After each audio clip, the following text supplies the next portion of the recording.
A very fresh good morning, my dear students. Today we are going to start chapter number 2 of unit 2, that is the Russian Revolution. Before I start the chapter, I have a message for you. I told you to conduct map class on Thursday, that is today. Mm, but many students don't buy map book. They calling me and message me that sir, I don't purchase the book, or that is not available in market, etc, lots of excuses. But I have to told you that please purchase online. If you have any problem, then purchase online. And if you don't know how to purchase book and what which is book, I already sent you the message in the group. Kindly purchase the Arihant map skill book of class 9th. If you have delivery charges problem, if you have any other problem, then please message, contact me. I will order for you. That's not a big deal. In the previous classes, last session, class 9, 10, 10th, I also make a order for them and started the map class very properly. So today we are not going to start map class. So first of all, you have to complete the purchase of map skill book, and then we start on Monday. But Monday is fix. Monday को class आपकी होगी ही होगी, कि आप ध्यान रखें आपके पास book है नहीं है. If you don't have book और book, it's up to you. If you don't have the book, then I will not break the class from Monday. I will start, and you have more 3 days from now. Kindly go to the store or book center or online store and purchase the book. Okay. Map का जो भी loss होगा फिर बेटा वो आपका loss होगा, फिर आप वो चीज़ हमसे नहीं कह सकते उस चीज़ के लिए. हम आपकी हर हेल्प के लिए तैयार रहते हैं, बट आप खुद ही किसी चीज़ से कांटेक्ट नहीं करते हैं तो वो मेरी जिम्मेदारी बिल्कुल भी नहीं होगी. Okay, now let's start the chapter number 2, the Russian revolution. Okay, in the previous chapter we learn about the socialist, the radicals, the liberals, and the formation of socialist party, and also know about the Karl Marx and the theory of communism. Okay, and the social and industrial change. Now we are going to start the Russian Revolution. In the chapter, you know about you will learn about the Russian Revolution, 1917, and after that there is a socialism factor in the Russia, and this is the major event of world history. And later on, these model of socialism is spread into another part, in all the parts of the world, in India also. In one of the least industrialized of European states, this situation was reversed. वहाँ पे जहाँ पे industrialisation जो है बहुत कम हुआ था European state में, वहाँ पे सिचुएशंस थी बहुत रिवर्स थी. आई थिंक ये लाइन यहीं से स्टार्ट होनी चाहिए, क्योंकि मुझे ऐसा क्यों लग रहा है कि इससे पहले कोई लाइन थी. ओके, कोई नहीं, क्योंकि आपको पता है बेटा इंग्लैंड में सबसे पहले इंडस्ट्रियलाइजेशन शुरू हुआ, उसके बाद जर्मनी, फ्रांस, कई सारे स्टेट्स हैं वहाँ पे इंडस्ट्रियलाइजेशन शुरू हुआ. और जो यूरोपियन स्टेट में रशिया था, वहाँ पे इंडस्ट्रियलाइजेशन बहुत कम था, वहाँ पे सिचुएशंस और तरह की थी. Socialists took over the government in Russia. Yes, these are the people. Socialists took over the government in Russia through the October Revolution 1917. Before 1917, we learn the situations and know the incident behind the Russian Revolution. What was the figure of Russia before 1917? We will learn in this chapter. So, socialists took over the government in Russia through the October Revolution 1917. The revolution of October 1917, socialists ने take कर लिया government को, overtake कर लिया. The fall of monarchy in February 1917 and the events of October are normally called the Russian Revolution. If the question is asked to you, what is Russian Revolution, so you can easily answer from these two lines. socialists took over the government in Russia through the October Revolution 1917. The fall of monarchy, जो राजा था ना, kingship थी ना, वो ख़त्म कर दी गई थी वहाँ पे फरवरी 1917 में, और उसके बाद जो इवेंट्स हुए थे अक्टूबर में, उनको नॉर्मली हम रशियन रेवोल्यूशन कहते हैं बेटा.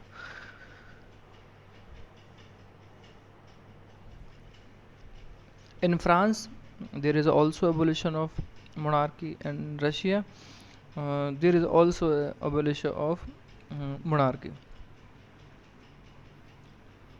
How did this come out, ये सब हुआ कैसे, रशियन रेवोल्यूशन हुआ कैसे. What were the social and political condition Russia when the revolution occurred. Russia में पॉलिटिकल और सोशल कंडीशंस कैसी थी जब वहाँ पे रेवोल्यूशन हो रहा था. तो आंसर करने के लिए हमें कुछ ईयर्स पहले जो है वहाँ की स्थिति जाननी होगी कि वहाँ चल क्या रहा था. तो उसके बारे में हम लोग पढ़ेंगे, तभी हम समझ पाएंगे क्यों हुआ. The Russian empire 1914. As you know, World War First started in 1914. Okay, so we talk about the Russian Empire 1914. This is the painting of Tsar Nicholas, TSAR. इसको हम ज़ार पढ़ेंगे बेटा, ज़ार निकोलस सेकेंड. तो जो रशिया में जो सबसे बड़े राजा होते थे, या जो वहाँ की जो पदवी होती थी, उसको हम ज़ार कहते हैं बेटा. अलग टाइम पर अलग चीज़ों को जाना गया है. वो Nicholas second in the white hall of Winter Palace. Winter Palace जो राजा का सबसे बड़ा महल होता था, ये वहाँ की है. Saint Petersburg 1900. Painted by Ernest Langpard. ये उनकी पेंटिंग है. ओके.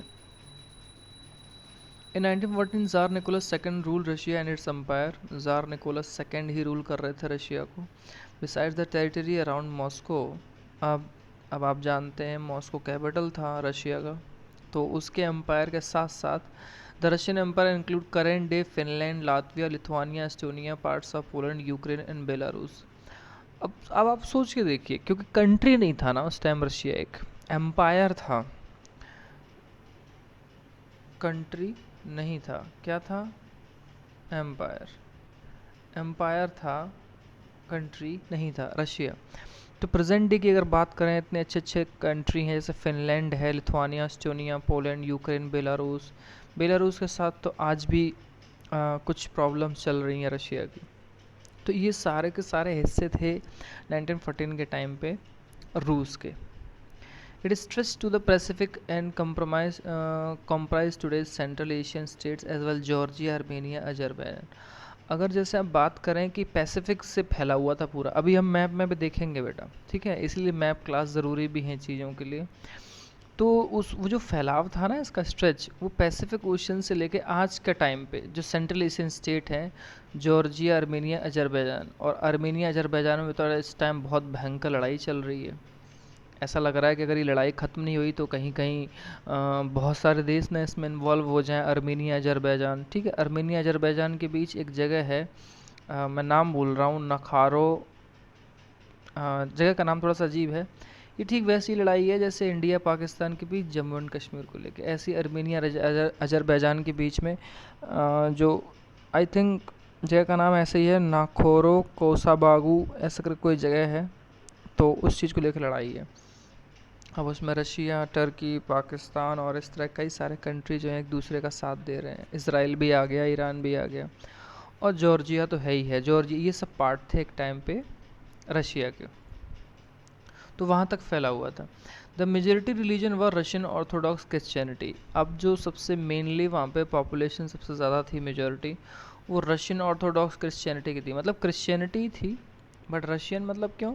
क्योंकि जैसे रोमन कैथोलिक अलग हो गया, क्रिश्चियनिटी में प्रोटेस्टेंट अलग हो गया, तो जो रशियन ऑर्थोडॉक्स चर्च था उसको मानने वाले वहाँ पे ज़्यादा थे. Which had grown out of the Greek Orthodox church. और ये रशियन ऑर्थोडॉक्स चर्च जो है ग्रीक ऑर्थोडॉक्स चर्च से अपने आप से अलग कर लिया था उसने, तो उसको मानने वाले इस पार्ट में ज़्यादा थे.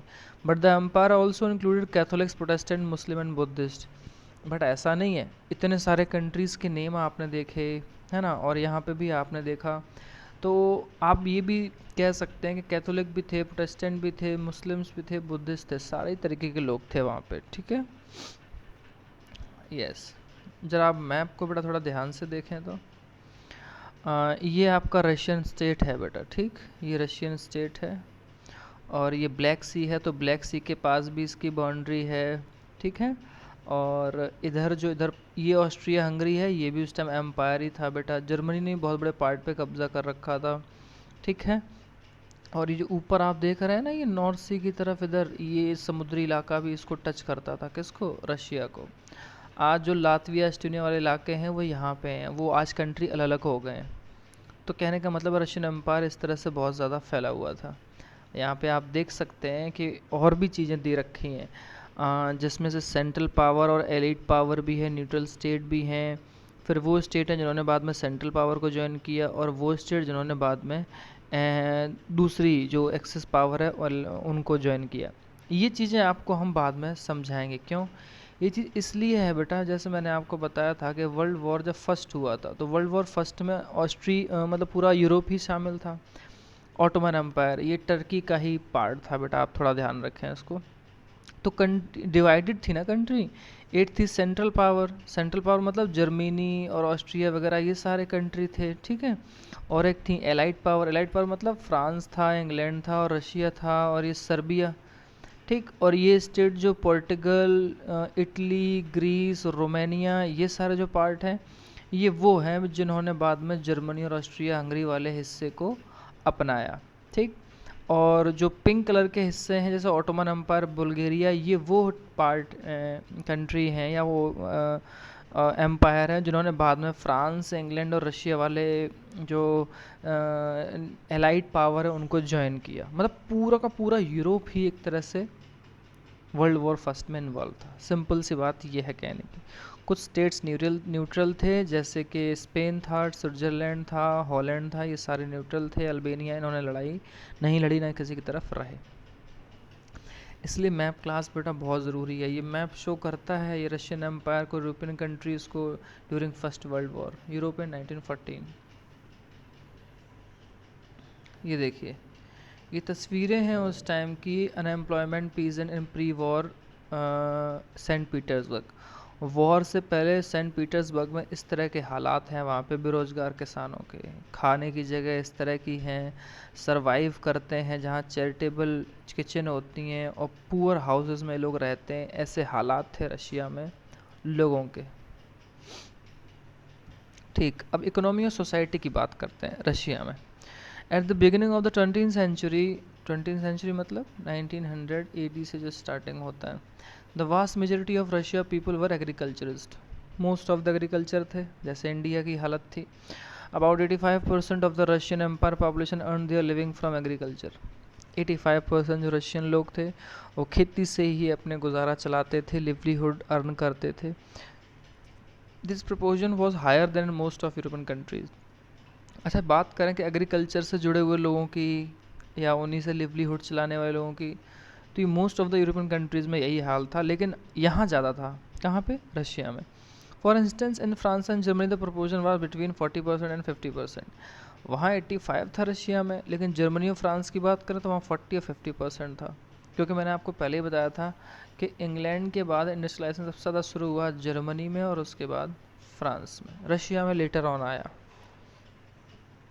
In the empire, cultivators produced for the market as well as for their own needs, and Russia was a major exporter of grain.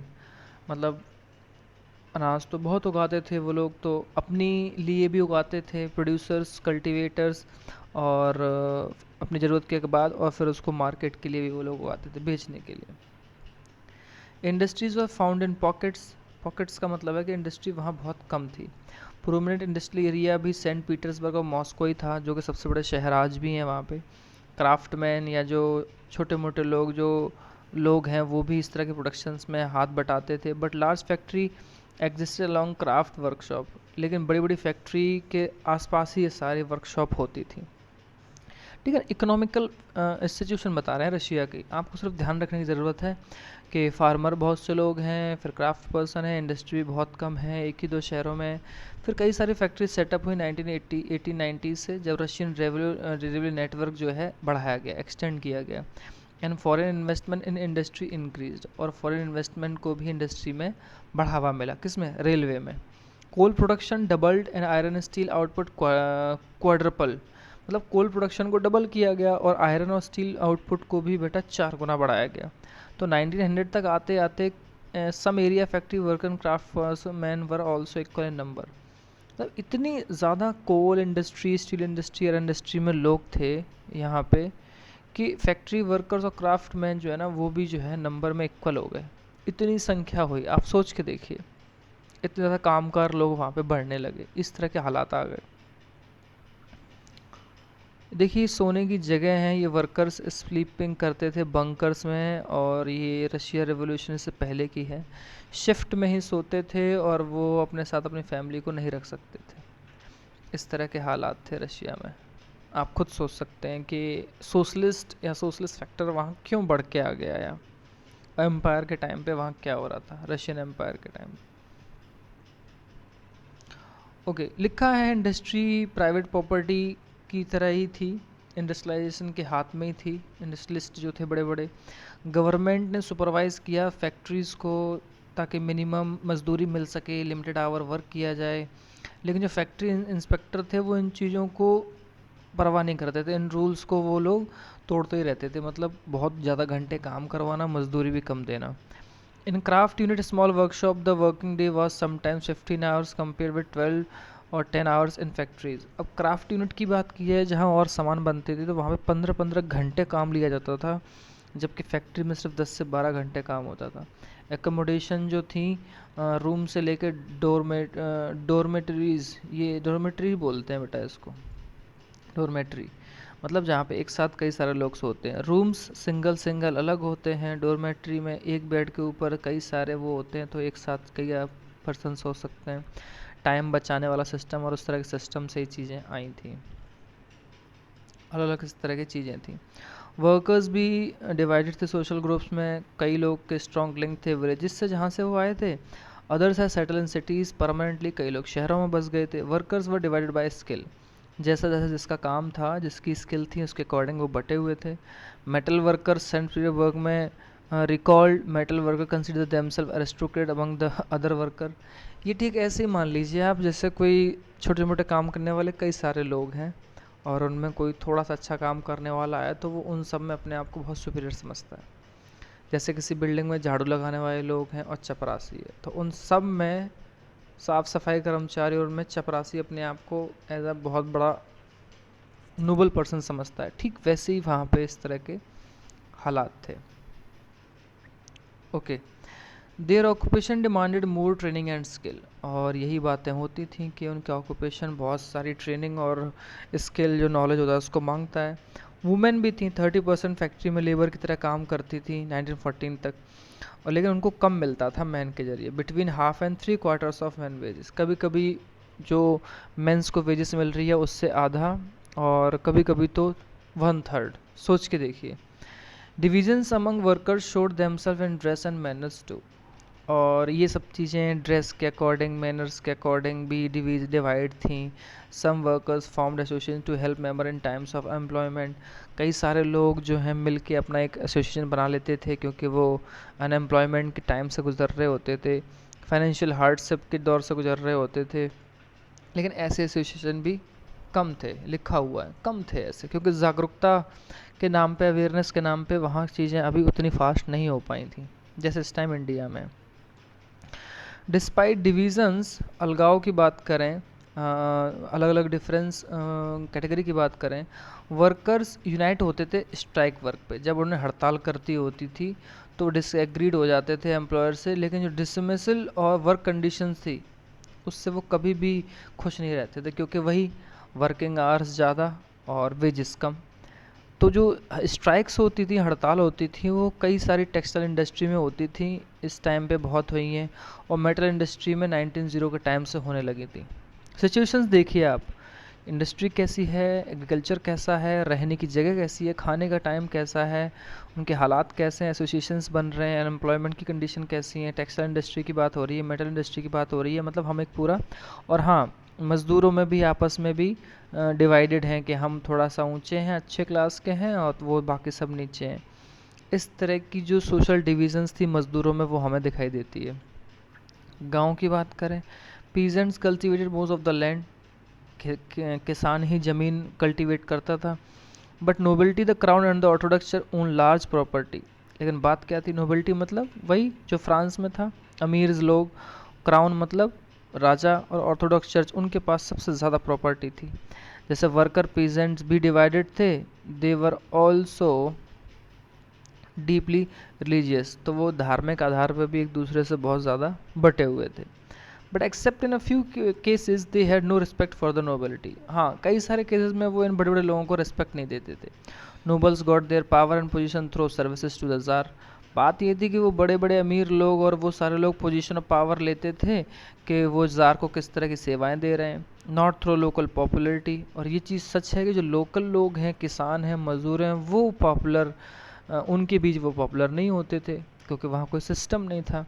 This was unlike France where the French revolution in Brittany peasant respected nobles fought for them. ठीक वैसे ही वैसे आप कह सकते हैं, या उसके जैसा जैसे वहाँ थ्री एस्टेट्स में सोसाइटी डिवाइड थी, फ्रेंच रेवोल्यूशन में कई सारी चीज़ें थी और वहाँ पे किसानों को रिस्पेक्ट करना होता था नोबल्स का, और बाद में आपने देखा कि उनके खिलाफ वो लड़े भी। बट ऐसा रशिया में बिल्कुल नहीं था। In Russia peasant wanted the land of the noble to be gift to them. और जो किसान थे वो चाहते थे कि जो उनकी की ज़मीन है उन्हें वापस दी जाए। तो कई बार उन्हें रिफ्यूज़ किया गया पे रेंट के लिए और मर्डर भी किया लैंडलॉर्ड को। 1902 में this occurred on large scale in south Russia. अब जो मर्डर करना, बड़े बड़े नोबल पर्सन को मार देना क्योंकि ज़मीन वापस नहीं की जाती थी, तो कई सारे लोगों को वहाँ पे मर्डर किया गया। And in 1905 such incidents took place at all over Russia. और 1902 के बाद 1905 तक आते आते ऐसे कई सारे इंसिडेंट्स पूरे रशिया में होने लगे। Russian peasants were different from other European peasants in another way. अब रशिया के किसानों की बात की जाए तो वो अलग हैं यूरोप के किसानों से। दे पूल्ड देयर लैंड टुगेदर, वो अपनी ज़मीन को साझा करते थे। पूल्ड मतलब साझा करना, पीरियडिकली टाइम टू टाइम पे। And their commune mir divide it according to the needs of individual families. और जो उनके लोग हैं या कम्यून हैं जिनको मीर बोलते थे रशियन लैंग्वेज में, वो अपने हिसाब से पूल करके जो लैंड थी उसके अकॉर्डिंग जो है उसको इंडिविजुअल्स फैमिली में डिवाइड कर लिया करते थे कि इतने भी हिस्से पे आप अपना फार्मिंग करेंगे, इतने पे हम करेंगे। फिर कभी इतने पे और बड़ा पार्ट हो जाए तो कभी कभी इस पे इतना आप कर लो, इतना हम कर लें। मतलब लिवलीहुड के लिए वो इस तरह की कोशिशें थी। सोसाइटी इस तरह से वहाँ डिवाइडेड थी। ओके, नेक्स्ट टॉपिक होगा बेटा रशिया में सोशलिज्म कैसे आया। सोशलिज्म आपने लास्ट क्लास में पढ़ा भी था, सोशलिज्म होता क्या है। फिर जब इतनी सारी घटनाएं होने लगी हैं तो रशिया में सोशलिज्म फिर कैसे आया, उस चीज़ के बारे में हम पढ़ेंगे कल नेक्स्ट क्लास में। ओके, तो जो वर्क होगा होमवर्क, वो अभी तो इसमें मैंने कुछ ऐसा देखा नहीं क्योंकि अभी इसके क्वेश्चन आंसर्स थोड़े से कम बनेंगे आपको, बट छोटे छोटे क्वेश्चन होंगे, हम आपको भेज देंगे। डीपीएस ऐप पे ही भेज देंगे, नहीं तो हम ग्रुप में भेज देंगे, तो आपको वो होमवर्क सबमिट करना होगा। Okay class, thank you, have a nice day.